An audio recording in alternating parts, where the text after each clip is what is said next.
أعوذ بالله من الشيطان الرجيم. بسم الله الرحمن الرحيم.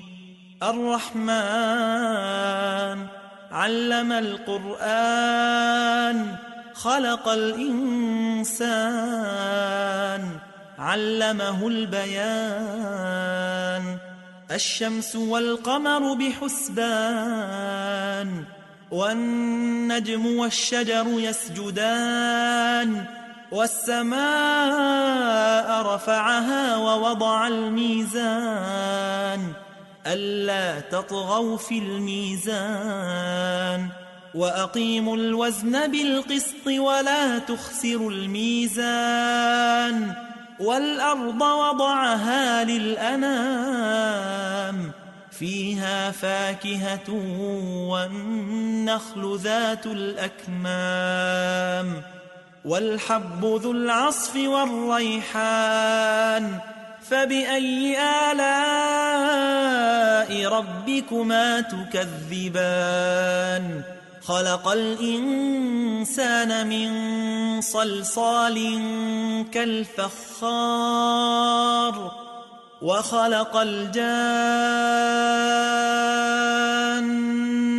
من مارج من نار.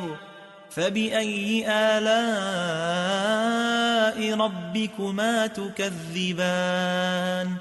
رب المشرقين ورب المغربين. فبأي آلاء ربكما تكذبان؟ مرج البحرين يلتقيان بينهما برزخ لا يبغيان. فبأي آلاء ربكما تكذبان؟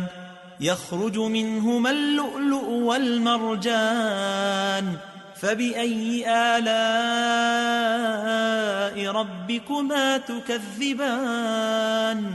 وله الجوار المنشآت في البحر كالأعلام. فبأي آلاء ربكما تكذبان؟ كل من عليها فان ويبقى وجه ربك ذو الجلال والإكرام. فبأي آلاء ربكما تكذبان؟ يسأله من في السماوات والأرض كل يوم هو في شأن. فبأي آلاء ربكما تكذبان؟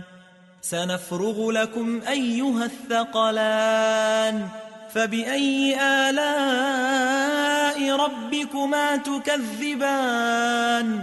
يا معشر الجن والإنس إن استطعتم أن تنفذوا من أقطار السماوات والأرض فانفذوا لا تنفذون إلا بسلطان.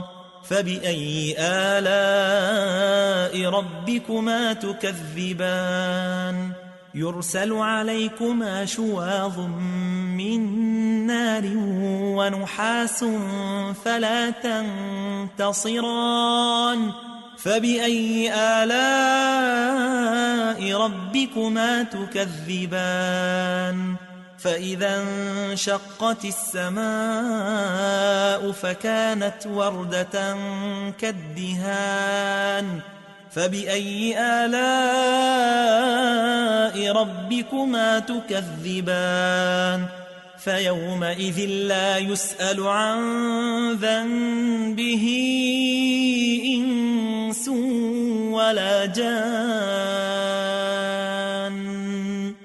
فبأي آلاء ربكما تكذبان؟ يعرف المجرمون بسيماهم فيؤخذ بالنواصي والأقدام. فبأي آلاء ربكما تكذبان؟ هذه جهنم التي يكذب بها المجرمون يطوفون بينها وبين حميم آن فبأي آلاء ربكما تكذبان ولمن خاف مقام ربه جنتان فبأي آلاء ربكما تكذبان ذواتا أفنان فبأي آلاء ربكما تكذبان فيهما عينان تجريان فبأي آلاء ربكما تكذبان فيهما من كل فاكهة زوجان فبأي آلاء ربكما تكذبان متكئين على فرش بطائنها من استبرق وجنى الجنتين دان فبأي آلاء ربكما تكذبان فيهن قاصرات الطرف لم يطمثهن إنس قبلهم ولا جان فبأي آلاء ربكما تكذبان كأنهن الياقوت والمرجان فبأي آلاء ربكما تكذبان هل جزاء الإحسان إلا الإحسان فبأي آلاء ربكما تكذبان ومن دونهما جنتان